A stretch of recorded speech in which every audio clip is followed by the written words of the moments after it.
감사합니다.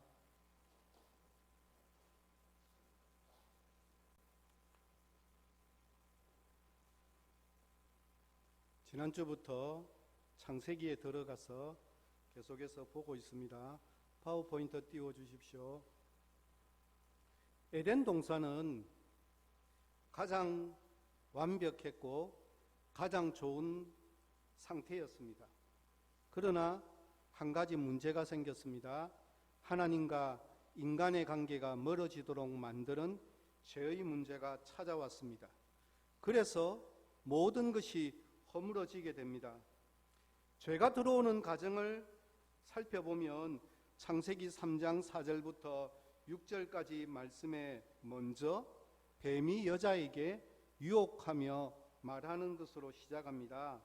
이때 여자의 마음에 가장 크게 와닿는 부분은 하나님과 같이 되어라고 하는 표현입니다. 무슨 뜻이겠습니까? 하나님은 주인으로, 그리고 사람은 하나님의 피조물인데, 피조물인 사람이 피조물로 머물지 않고 주인인 창조자가 될 수 있다라고 하는 뜻입니다. 여자는 본인이 하나님, 창조자, 주인처럼 될 수도 있다는 이 말을 가지고 너무 크게 와닿기 시작했습니다. 참 신기하죠? 예전에 분명히 이 말을 듣기 전에도 생명나무와 선악을 알게 하는 나무 옆에 몇 번이나 지나다니고 몇 번이나 쳐다볼 때 그런 유혹의 마음이 한 번도 없었다는 사실입니다. 하지만 이제 뱀의 유혹을 받고 난 후에 바라보니까 뭐라고 이야기합니까? 먹음직도 하고 보암직도 하고 지혜롭게 할 만큼 탐스럽기도 한 나무처럼 보였다라고 하는 사실입니다. 이것을 어떻게 해석합니까? 우리는 이미 잘 알고 있습니다. 요한일서 2장 16절로 해석을 합니다. 먹음직이라고 하는 그것은 육신의 정욕에 대한 문제이고, 보암직은 안목의 정욕에 대한 문제이고, 지혜롭게 할 만큼 탐스럽기도 한 것은 이생의 자랑으로 그렇게 해석합니다. 이런 것은 전부 다 하나님 아버지께로부터 온 것이 아니고 세상으로부터 온 것이라고 하는 해석의 원칙, 그것은 굉장히 존중되어져야 될 바른 원칙입니다. 우리 인간은 이 세 가지 정욕의 문제에 대해서 다 이겨내었다고, 나는 이 문제에 대해서 절대로 지지 않을 자신이 있다라고 말할 수 있는 사람이 드물다라고 하는 사실입니다. 육신의 정욕과 안목의 정욕, 이생의 자랑의 문제에서 항상 하나님의 뜻대로 순종하며 살아갈 수 있도록 하나님 도와달라고 우리는 항상 기도할 수 있어야만 합니다. 그런데 성경에는 이 세 가지의 문제를 한 번에 이겨내신 예수님에 대해서 우리에게 소개하고 있습니다. 광야에서 떡을 만들라라고 하는 육신의 정욕과 모든 영광을 보여주며 내게 절하며 다 주겠다라고 하는 안목의 정욕과 성전 꼭대기에 세우고 뛰어내리라고, 그러면 손으로 받들어서 모든 사람들로부터 박수받는 인생이 되도록 해주겠다라고 하는 그런 이생의 자랑에 관계된 모든 문제를 말씀으로 승리하신 그 예수님, 우리의 승리의 원동력은 다른 곳에 있지 않습니다. 하나님의 말씀이 내 마음속에 살아있고 내가 어떤 문제에 부딪힌다 할지라도 그 문제를 말씀으로 어떻게 이겨낼 수 있는가라고 하는 사실이 우리 믿음의 가장 근원적인 모습입니다. 예수님의 이름으로 간구하며 부르짖어서 하나님의 말씀 안에서, 하나님의 말씀 때문에, 하나님의 말씀의 능력으로 저는 매일매일 승리하며 살아가기를 소망합니다. 이번은 인간 타락은 땅에 저주를 가져오게 된 문제입니다. 선악을 알게 하는 나무의 열매를 먹었다는 것은 하나님의 말씀에 대해서 불순종함이었고, 그것으로 말미암아서 하나님과 인간의 관계가 깨어지게 되었습니다. 한마디로 타락하게 되었다라고 하는 표현입니다. 이 사건으로 말미암아 땅이 저주를 받고 가시덤불과 은근키를 내게 되었다라고 성경은 표현하고 있습니다. 인간으로 말미암아 자연의 탄식과 한탄이 울려 퍼지고 있는 모습에 대해서 로마서 8장 21절은 이렇게 소개합니다. 그 바라는 것은 피조물도 썩어짐의 종로로 탄 데서 해방되어 하나님의 자녀들의 영광의 자유에 이르는 것이니라. 무슨 말인가 하면 우리 인간이 하나님의 자녀로서 누리는 영광스러운 자유에 참여하게 되리라고 하는 소망을 주셨는데, 그 소망을 인간을 통해서 누리게 되는 그 소망으로 인해서 자연도 평화를 누리고 맛보게 된다라고 그렇게 표현하고 있는 내용입니다. 자연이 이 땅에서 온전한 평화를 누릴 수 있는 방법은 인간의 죄로 말미암아 받은 이 저주를 인간이 하나님의 자녀가 되어서 하나님의 영광스러운 자유에 함께 참여할 것에 대한 소망의 표현입니다. 이렇게 생각해 보면 자연을 잘 가꾸고 노력하는 것, 그것은 자연에게 어떻게 하는 것이 아니라 하나님을 알지 못하는 잃어버린 영혼들이 모두가 다 하나님의 자녀가 되면 그것으로 인해서 자연도 행복을 맛볼 수 있고 누릴 수 있다고, 하나님의 사람들이 하나님의 말씀대로 살아가는 그것이 자연을 자연답게 만들어가는 길이 된다라고 그렇게 가르쳐주고 있는 말씀입니다. 이제 저는 에덴 동산에 대한 이야기를 마무리하면서 그러면 어디로 가는가 하면 노아 홍수의 사건으로 가는데, 에덴 동산과 노아 홍수 사건으로 가기 전에 창세기 5장에 보면 족보가 등장합니다. 꼭 소개하고 싶은 사람들이 있습니다. 일단은 성경에서 제일 오래 산 사람이 누구입니까? 전혀 모르는 표정을 하고 있어가지고 성경에서 가장 오래 산 사람은 머두셀라입니다. 몇 살까지 살았을까요? 몇 살입니까? 969살을 살았습니다. 정말 오래 살았습니다. 머두셀라의 아버지가 누구인지 아십니까? 머두셀라도 잘 모르는데 아버지를 어떻게 알겠습니까? 아버지가 너무 유명한 사람이어서 물어봅니다. 누구입니까? 누구라고 적혀 있습니까? 에녹입니다. 에녹은 무엇으로 유명할까요? 전혀 모르겠다라고 하는 표정을 지어서 저를 굉장히 당황시키고 있습니다. 에녹은 죽음을 보지 않고 하나님께로부터 들리움을 받은 사람입니다. 또한 머두셀라는 노아의 할아버지입니다. 아울러서 아담으로 족보를 살펴보면 아담의 8대 손입니다. 제가 궁금해서 인터넷에 구글에 질문을 했습니다. 머두셀라의 이름의 뜻이 무엇입니까? 라고 질문을 하니까 친절하게 가르쳐 주었습니다. 창을 던지는 자입니다. 그러면서 백과사전에서 계속해서 이렇게 설명해 두었습니다. 고대 이스라엘 부족 사이에서는 창지기가 부족을 지키며 이끌었다고 합니다. 부족 간 정쟁에서 그 비중은 특이나 큰 것인데, 창지기가 그 부족의 최후의 보루이기에 창지기가 죽으면 그 부족은 멸망해 버립니다. 하나님이 그런 의미에서 그의 이름을 머두셀라라고 지었다라고 그렇게 적혀 있었습니다. 이것은 성경이나 사전에 나오는 이야기가 아니고 인터넷에서 물어본 인터넷 백과사전에서 설명하고 있는 그대로입니다. 좀 쉽게 설명하면 이런 뜻입니다. 창세기 5장 21절과 22절 말씀해 보니까 이렇게 이야기합니다.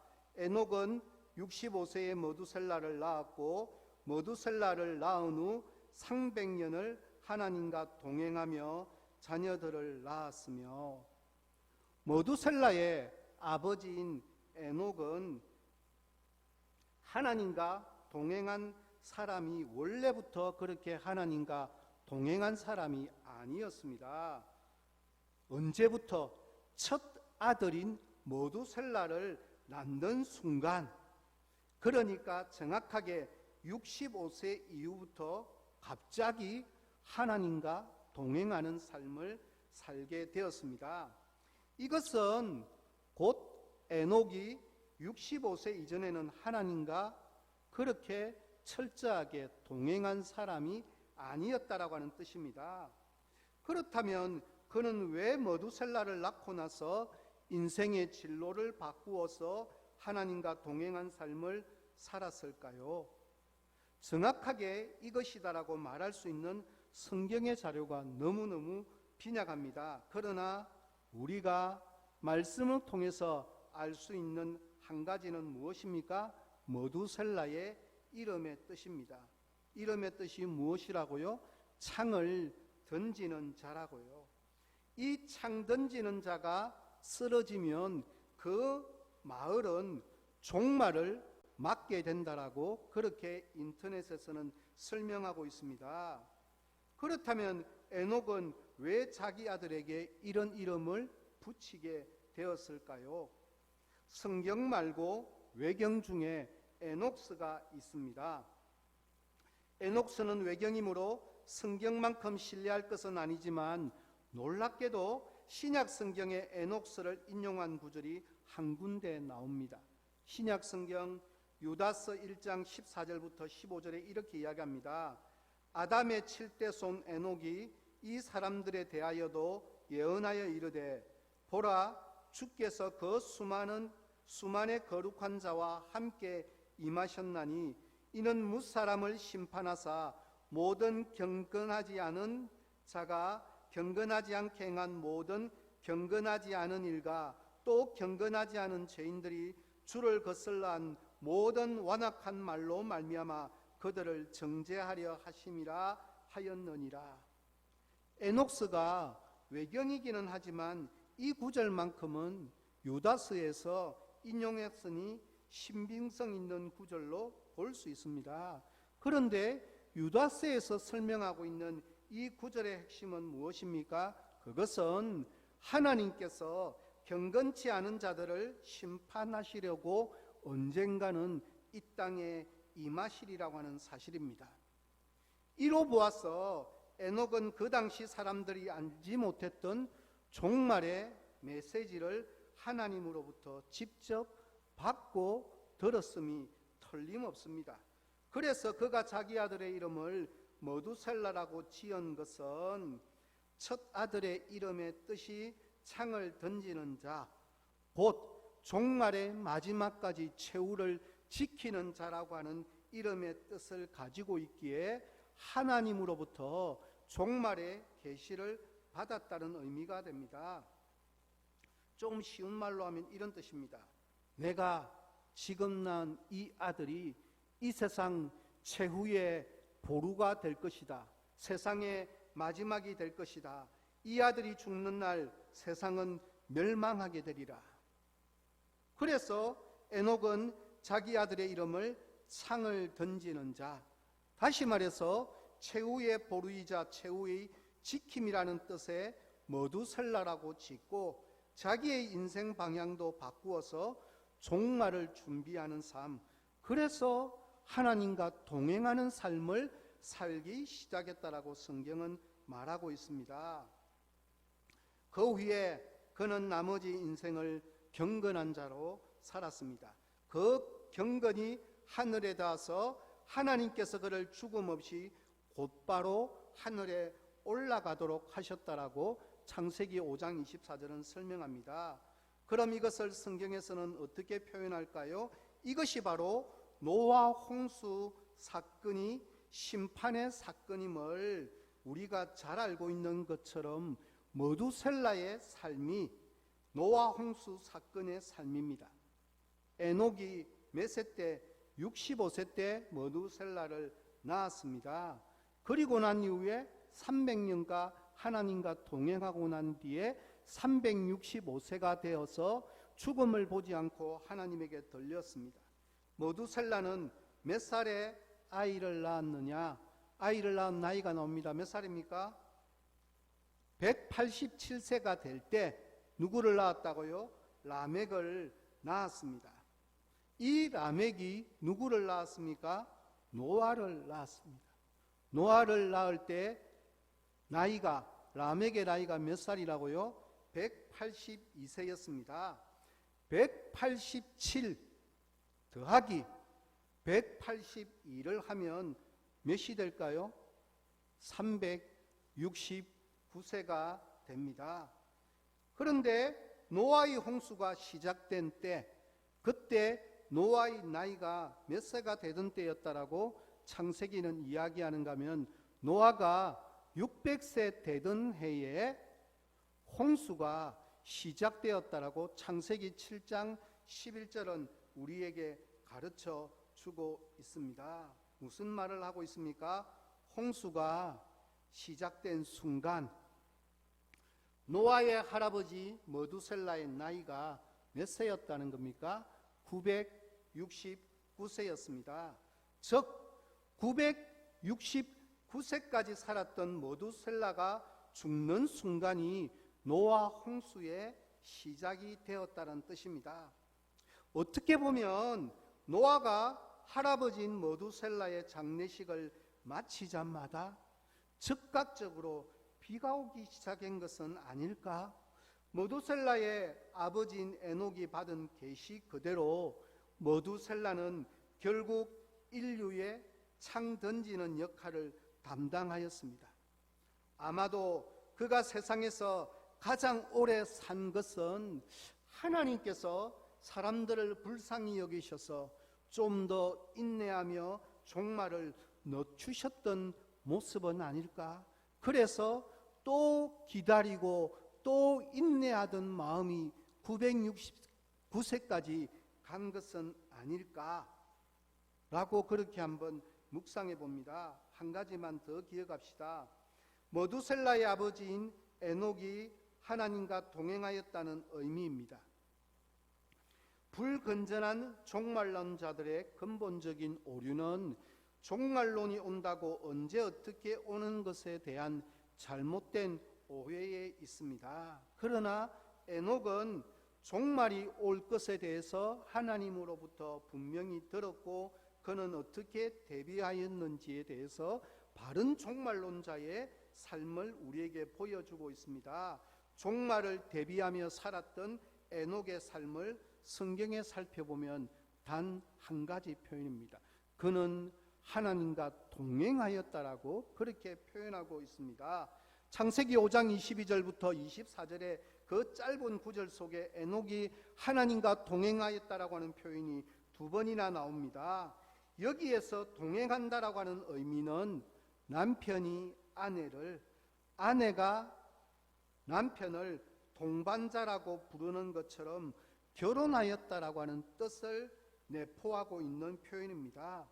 즉 종말을 정말 의식하며 살아가는 사람은 하나님과 내가 영적으로 결혼한 부부처럼 동행하는 자라고 하는 뜻입니다. 무슨 일이든 어떤 일이든 하나님께서 나와 동행하여 주시기에 어떻게 해야 할 건지에 대해서 하나님과 모든 것을 의논하는 관계입니다. 동행하다에는 결혼식 할 때 일반 주례자들이 하는 말처럼 비가 오나 눈이 오나 기쁠 때나 슬플 때나 늘 함께 한다라고 하는 개념이 이 속에 함께 들어 있습니다. 에녹이 깨끗한 삶을 살아서 하나님 앞에 떳떳할 때나 아니면 죄 속에 빠져서 하나님 앞에 나아가기 힘들 때라도 300년 동안 그는 살아가면서 자기의 모습 그대로를 하나님 앞에 보여드리고 있는 모습 그대로 하나님과 의논하고 하나님과 함께 손붙들며 살아가는 하나님의 도움을 강구하는 삶을 살았다라고 하는 의미입니다. 결코 에녹이 살았던 그 300년 동안의 경건한 삶은 죄를 하나도 안 지은 300년이 아니라 자녀를 짓는 것으로도 포함되어진 것을 하나님과 동행하는 것이라고 그렇게 표현하고 있습니다. 한마디로 자녀를 낳는 모습마저도 하나님 앞에서 가식적이지 않고 부지런히 그 말씀에 자기 더러운 발을 씻으며 살아간 하나님과 함께 호흡하며 산 정말 바른 인간의 삶의 모습입니다. 거룩한 삶이라고 하는 것은 결혼도 안 하고 현실의 삶을 떠나서 광야에 틀어박히는 것이 아니라 자녀를 낳는 것도 하나님과 동행하는 믿음으로 믿고 살아가는 삶이라고 에녹을 통해서 우리에게 가르쳐주고 있습니다. 이렇게 보면 진짜 하나님의 은혜를 체험하고 성령 충만해지면 그애는 하나님과 동행하는데 가정에서부터도 하나님과 동행하는 관계가 바르게 형성되어져 감을 에녹을 통해서 우리에게 가르쳐주고 있는 문제입니다. 이제 창조에 대한 이야기들이 끝이 나고 에덴 동산에 대한 이야기가 끝이 났고 이제는 민족들에 대한 이야기가 등장합니다. 노아의 홍수를 통해서 민족들이 어떻게 퍼져갔는가에 대한 부분을 이야기하고 있습니다. 이제 노아부터 살펴보겠습니다. 노아의 특징을 단 한마디로 요약하면 에녹과 똑같습니다. 하나님과 동행하였다입니다. 동행이라는 것은 하나님께서 우리를 의롭게 여기시는 가장 중요한 도구입니다. 하나님을 믿고 하나님과 동행하는 삶이 우리 그리스도인들이 살아가는 하나님 나라 백성의 특징입니다. 노아는 120년간 방주를 지었습니다. 이때 얼마나 육체적으로 힘들고 어려웠을까요? 하지만 노아는 이때도 복음 전하는 일은 결코 게을리 하지 않았습니다. 베드로후서 2장 5절 말씀에 보니까 이렇게 이야기합니다.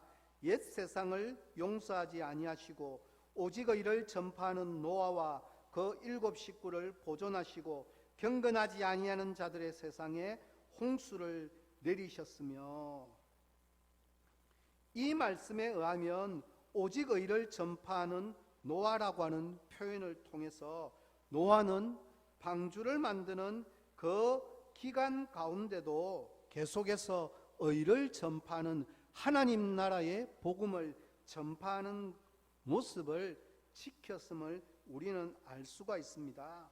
사람들이 듣지 않아도 순종하지 아니해도 120년 동안 아무런 결과가 없는 것, 그것이 중요한 것이 아니라 하나님께서 나에게 주신 감동을 결과에 따른 것이 아니라 하나님이 주신 그 마음을 계속해서 나누는 것이 더 중요한 문제고 하나님의 뜻에 따라서 살아가는 믿음의 사람의 모습입니다.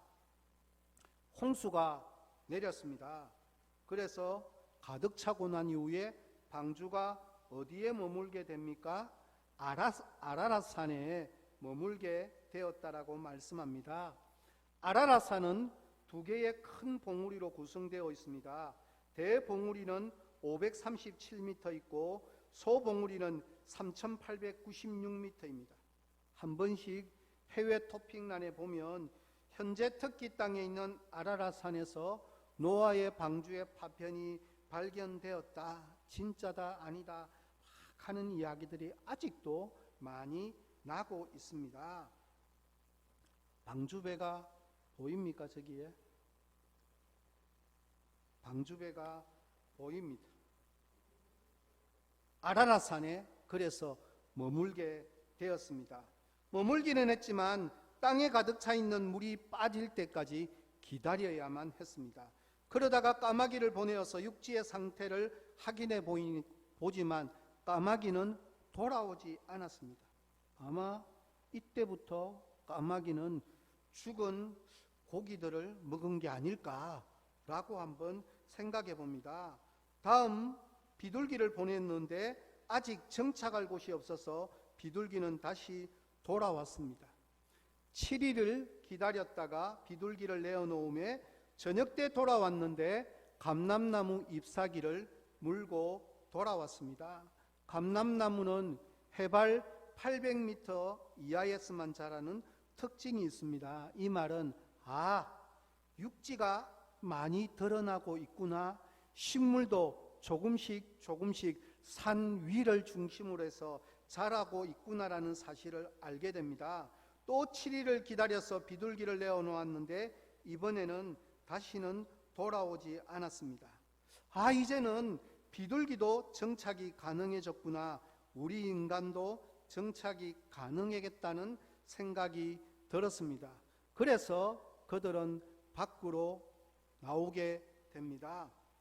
아담과 언약을 맺으신 하나님, 그러나 아담의 범죄로 인해서 깨어진 언약 관계, 하나님께서 노아를 통해서 계속해서 아담 언약을 신실하게 행하시는 하나님의 모습을 우리에게 보여주고 있는 그것이 노아의 언약입니다. 하나님께서 언약을 맺으시고 약속을 맺은 그 약속의 기반으로 해서 우리가 하나님 나라의 백성이 되는 은혜가 있었습니다. 그런데 이 세상은 참 신기하죠. 오래가지 않더라고 하는 사실입니다. 아무리 의인으로 가득 차 있다 할지라도 조금만 시간이 지나면 세상의 모습은 악한 모습으로 바뀌어져 갑니다. 말씀의 원리에 따라서 생육하고 번성하고 충만해져야 한다라고 하는 아담의 언약과 동일한 노아의 언약이 주어졌기에 사람들이 번성해지면서 각각의 자리를 통해서 흩어져야 하는데 뭐라고 이야기합니까? 오히려 온 지면에 흩어짐을 면하자라고 하고 모여서 힘을 가시하기 시작합니다. 도시국가도 건설합니다.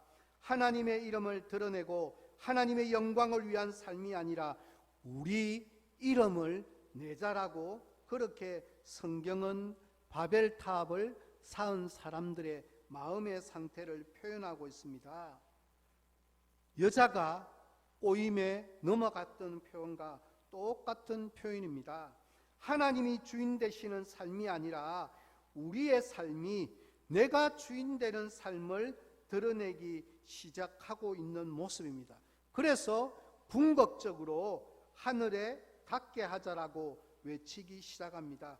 그래서 하나님께서 언어를 혼잡하게 하셔서 흩어버리게 됩니다.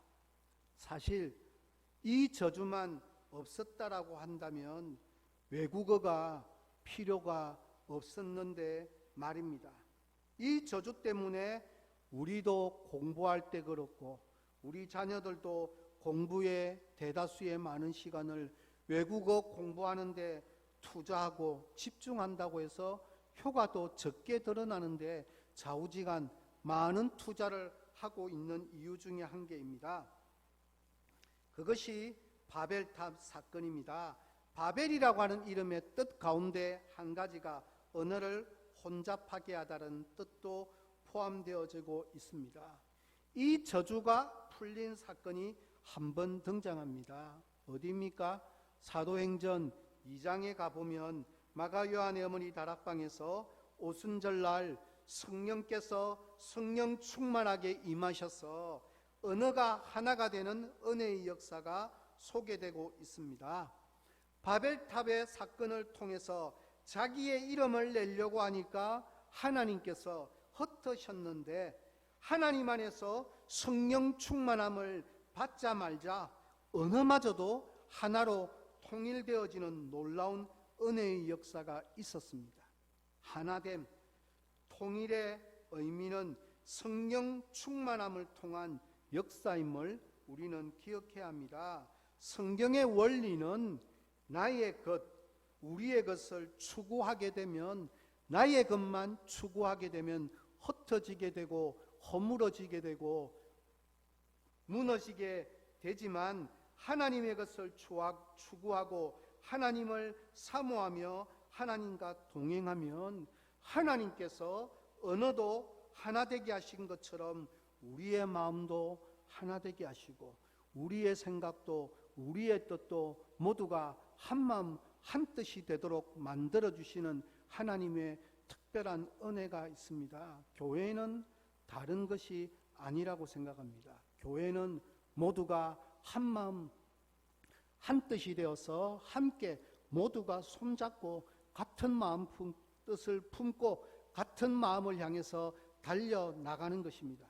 그것을 우리는 다 알지 못하기 때문에 담임 목사님을 통해서 부어주신 비전을 품고 그 비전을 향해서 같은 마음, 같은 뜻, 같은 생각을 가지고 한 마음 한 뜻이 되어서 달려나가는 것입니다. 그렇게 될 때 성령 충만함을 통해서 그것이 가능하다라고 그렇게 약속하고 있는 말씀입니다. 언어마저도 외국어를 쓸 수밖에 없는 그 상황 가운데서도 하나님께서 하나가 되도록 만들어주시는 은혜가 있었던 것처럼 오늘 이 밤도 기도하는 가운데 우리에게 성령 충만하게 하시고 한마음 한뜻이 되게 하셔서 하나님께서 주신 하나님 나라가 확장되어지는 귀한 도구로 우리 모두가 한마음 한뜻이 되어서 나아갈 수 있도록 하나님 도와달라고, 이 밤도 우리에게 성령 충만한 밤 되게 해달라고 이 시간 함께 주님 이름 부르짖으며 기도하며 나아가도록 하겠습니다.